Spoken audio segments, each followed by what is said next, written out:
It's Tuesday, 6:47 p.m.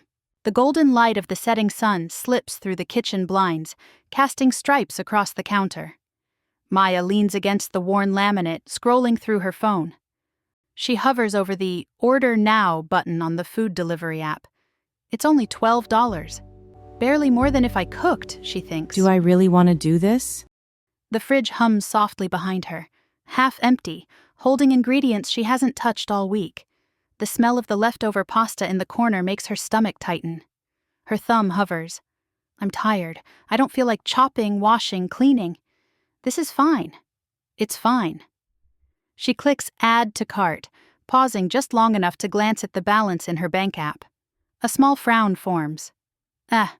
Tomorrow I'll make something. No big deal. And just like that, the decision is made, almost invisible. The screen fades out on her hand, tapping the checkout button, leaving the question hanging. How often does just this once really stay harmless? Now, let's be clear. Maya isn't stupid. She's not lazy. She's not reckless. She's a project manager at a busy tech company, juggling deadlines, emails, and meetings that stretch into the evening. She graduated with honors, pays her bills on time, and saves a little each month. Clicking Order Now wasn't a sign of weakness. It was a rational choice in the moment. She was exhausted, hungry, and facing the immediate friction of cooking, chopping, stirring, washing dishes. The convenience of tapping a button was practical. It saved time and mental energy. No one would call her irresponsible for that. In fact, for many people in her shoes, that choice makes perfect sense. And here's the part most people never hear. This isn't happening by accident. It's designed this way. There's a simple concept behind it, called friction removal.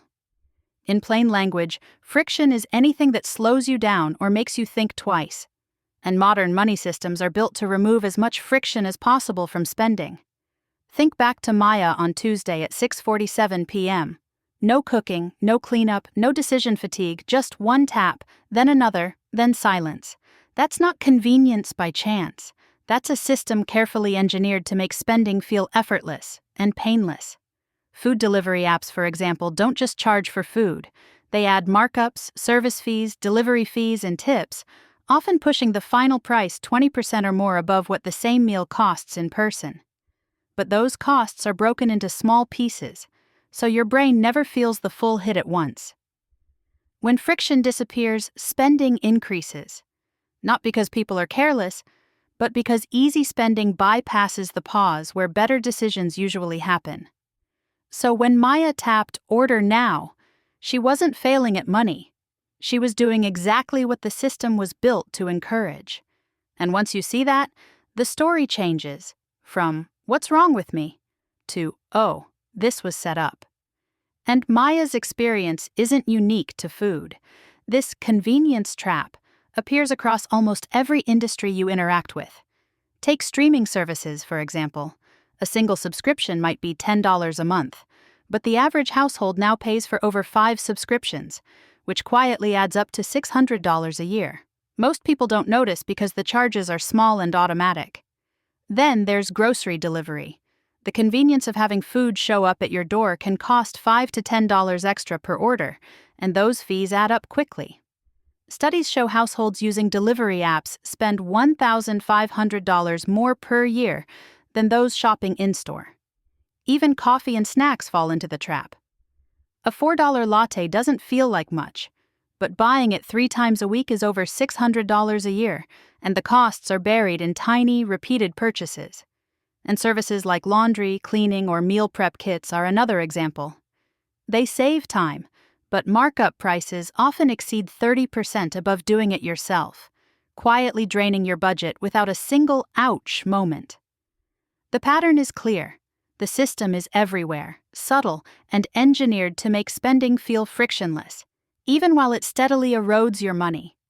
When you notice it across industries, it stops being a personal habit and starts looking like a widespread engineered system designed to capitalize on convenience.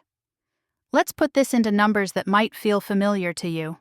Imagine you buy 3 convenience meals a week at around $12 each. That's $36 a week. Over a month, that's about $144. In a year, you're looking at $1,728, enough to cover a round-trip flight for 2 or several months of a gym membership. Now add 2 pre-made breakfasts per week, roughly $5 each. That's $10 a week, $40 a month, and $520 a year. Combined with meals, you're already over $2,200 a year. Include a couple of weekend coffees or snacks, around $8 total per week. That's another $32 a month, $384 a year. And if you factor in occasional delivery fees, subscriptions, or small services, easily another $100 or $2 a year, quietly stacking up. Step back, and all these tiny, everyday conveniences add up to $2,700 to $3,000 a year without feeling like you spent much at all. The math doesn't judge. It simply shows how small decisions, repeated quietly, can equal a significant chunk of your money, enough to fund experiences, savings, or goals you might really care about. Now, you might be thinking, but I work long hours. Cooking takes time I don't have. And that makes total sense. Time is finite, and convenience feels like a fair trade for your energy. Or maybe, I only order occasionally. It can't be that much. Again, logical. One meal here, one subscription there. It doesn't feel like it adds up. And some of you might say, I'm already saving in other areas, so this is fine. Completely reasonable. You're making intentional choices elsewhere, which is smart. Here's the thing.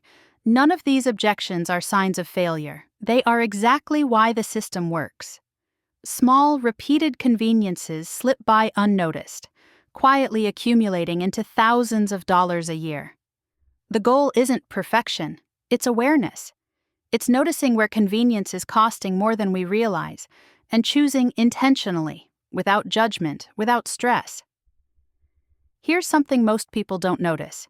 These small convenience choices don't just cost money once, they compound over time. When you order dinner 3 times a week, eventually it feels normal. When you grab a pre-made breakfast or coffee without thinking, eventually it becomes part of your routine. And as the habits repeat, expectations shift. What once felt like a treat, an occasional shortcut, becomes the standard way of living. Your lifestyle quietly adjusts to the speed, ease, and expense of convenience. So it's not just a single decision on Tuesday evening anymore, it's a pattern, a habit, a way you do life. And that pattern shapes your spending, your schedule, and even how you think about time and effort. The financial impact is the obvious part, but the deeper effect is how convenience slowly rewires expectations, making expensive, effortless choices feel normal and reasonable. Let's take a step back and look long-term. Imagine those convenience choices cost you $225 a month, about what we've been tracking with meals, coffee, and small services. Annually, that's roughly $2,700. Now, imagine instead you invested that money each year in a conservative index fund, earning an average return of 6% per year. After 30 years, that monthly $225 grows to over $200,000. Stretch it to 40 years, and it becomes nearly $450,000. No hype, no exaggeration, just the math, quietly showing how repeated small choices can silently shape a lifetime of wealth, or quietly divert it. The truth is, this system doesn't affect everyone equally. It hurts the people who are already stretched thin, those balancing multiple jobs, long commutes, or irregular schedules. For someone with limited time, energy, or access to resources, convenience often feels like the only option. And every small fee, markup, or subscription adds up faster when margins are tighter. It's not about blame, it's about structural disadvantage. The very people who need their money to go further often end up paying the most for ease. Exhaustion becomes a hidden cost, and convenience becomes a luxury that feels necessary. Seeing it this way makes the problem clearer. It's not about poor choices. It's about systems that quietly reward the comfortable and quietly drain those who are already working hardest to get by. So, what can you do about it? First, notice the pattern. Take a week to track where convenience costs creep in: meals, coffee, subscriptions. Just observe, no judgment. Second, introduce small friction. If something is habitually easy to spend on, slow it down.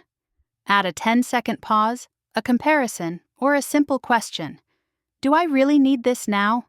Third, swap just one habit at a time. Maybe brew coffee at home twice a week or cook one extra meal yourself. Small wins quietly add up. Finally, reallocate the savings.